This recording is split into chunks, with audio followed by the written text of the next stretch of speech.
inaugurating our Rising Star Award, intended to spotlight a more recent graduate who has demonstrated success in the early phase of their career.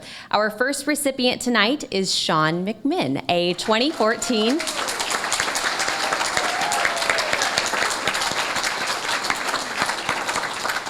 Sean is a 2014 journalism graduate who now works in Washington, D.C. as the data graphics editor for Politico.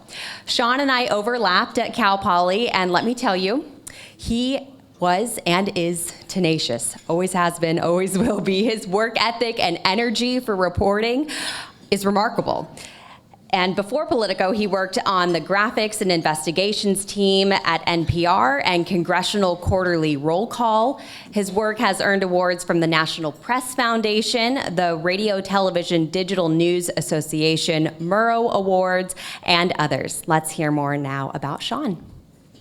I think, like a lot of 18-year-olds going into college who are interested in journalism, it kind of started with enjoying writing, being good at it, but not maybe having much of a aim or purpose beyond that. When I think I realized that this was something that had a bigger meaning for me was getting to work on some investigative stories for Mustang Daily, seeing the effect that we had as journalists, and then also learning from the professors there about ambitious work that they had done in their careers as part of a healthy, well-functioning democracy. It was something that I had made up my mind to do as a teenager, but I don't think it was really until I was at Cal Poly that I realized exactly why it was something that I wanted to make my career. Final quarter at Cal Poly, Pat Howe offered the data journalism class. How data can not only supplement, but can really be the story, inspired me to use that as a tool. So it's not just video, it's not just writing, it's not just radio, but data can help you as a medium, but also as a set of facts that you can investigate, just like any other kind of source. There are jobs within journalism, including my own, that didn't exist 10 years ago. Whether it's data or social media, there are very few people who will, quote unquote, admit to trusting the media now. I have no idea if that's going to change. I hope so. If you show promise and if you put in the effort there, it's much easier to succeed and to get the relationships with people within the department and people within the university and the city. So there is an opportunity for you in Cal Poly journalism if you're willing to work hard.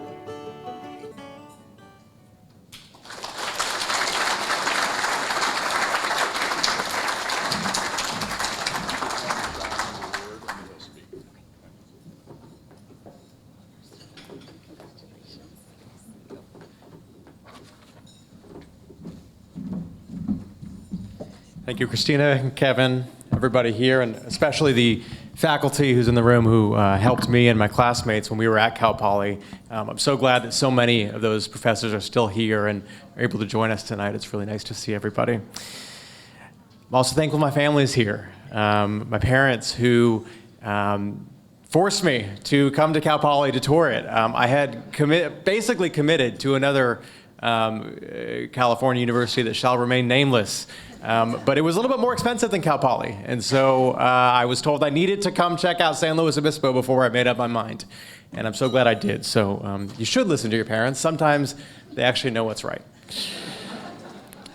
Thank you to my wife, Nikki, who has supported me on everything I've done for the last 12 years. We started dating and we met at Cal Poly. And I'd like to think that as much as Mustang Daily had prepared me for a career in journalism, it prepared her to know what she was getting into, to be dating a journalist. And she's been there really for everything since then. She listened to me complain about occasionally contentious calls with the Cal Poly PR department when I was here. And now she listens to me complain about occasionally contentious calls with the White House. But she has been willing to listen and support me through all of it. And she's now a co-author on my biggest story of all time, which is raising our newborn daughter, Rosemary. It is probably past her bedtime. Thank you. Probably past her bedtime, but we'd love to have her here, and hopefully many of you will get to meet her one day, maybe even as a Cal Poly alumnus in the future. It really is an incredible honor to be named the youngest member of this Hall of Fame as a rising star, and I did joke with Pete earlier that it does feel like a little bit of a Madden jinx, and I hope I don't break my fingers or anything after this and can't type. But I want to take this opportunity to just talk a little bit about what my generation of journalists has gone through as we started our careers, and really why, despite some of these challenges, I'm still hopeful for the future of journalism. I started at Cal Poly shortly after the Great Recession, and no one was really under the illusion that making a career in journalism was going to be a guaranteed thing. I remember when I would tell people outside the department that I was majoring in journalism, they helpfully reminded me that newspapers were dying. Don't you know that? It felt like every year there was a new technology or a new thing that was going to either kill our industry or save it. The iPad. I remember sitting in one of the rooms in Building 26 hearing Brady give a presentation about how to use the iPad for news. The pivot to video, clickbait headlines and social media algorithms. These were all things that we had to try to figure out while we were at Cal Poly. On top of that, the journalism department, as Pete alluded to, was in a period of change, and there were rumors that it would not make it for the full 4 years that we were here. I have a distinct memory of standing in line at the UU Starbucks, telling my editor at Mustang Daily, Jen Young, that there was a national news internship I wanted to apply to, but I didn't think I should bother because I just went to Cal Poly, and I'd be competing with people from Yale and Harvard and Northwestern and Syracuse, and it just didn't seem likely that he'd even consider me. The year after I graduated, a presidential candidate emerged that made waging war on the press a day one issue. I was in Washington at the time, and no one really quite knew how this was going to change things. Trust in media plummeted, and threats against journalists increased. I've received some, and I'm sure others in this room have as well. That wasn't, I hate to say it, although I guess it's a good thing, something that we were prepared for when we graduated Cal Poly. We all had to confront how we failed at covering the 2016 election, and we were having to figure out how to navigate a new political moment where just the idea of sharing a common set of facts was now a political issue. And yet, those technologies that were supposed to kill our industry have given way to our largest ever audiences. I can publish a story on a news website that didn't exist when I decided to go into journalism, using programming languages that didn't exist when I graduated Cal Poly, working with a team of remote journalists that didn't exist just 3 or 4 years ago.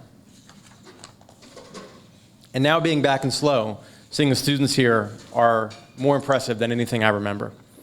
I've been lucky enough to mentor some of them with minors in computer science and statistics, so areas that felt foreign to the department when I was here.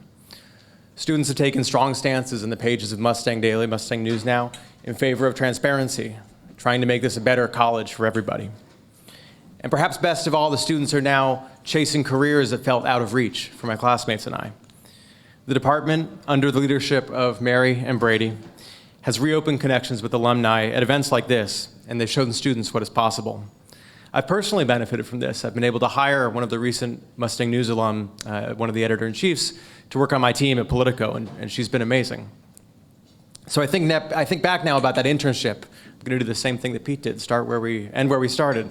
I think back about that internship that I was hesitant to apply for. Well, Jen, my editor, told me I had to apply, and I was as surprised as anybody that I got it. It led to me working in DC for the first time that summer before senior year. And it's scary to think about how much I would have missed out on if I hadn't applied because, well, I just went to Cal Poly. I hope now, and I think this is right, that the students today would say something different. They would say that they know they are qualified because they went to Cal Poly. Thank you all so much.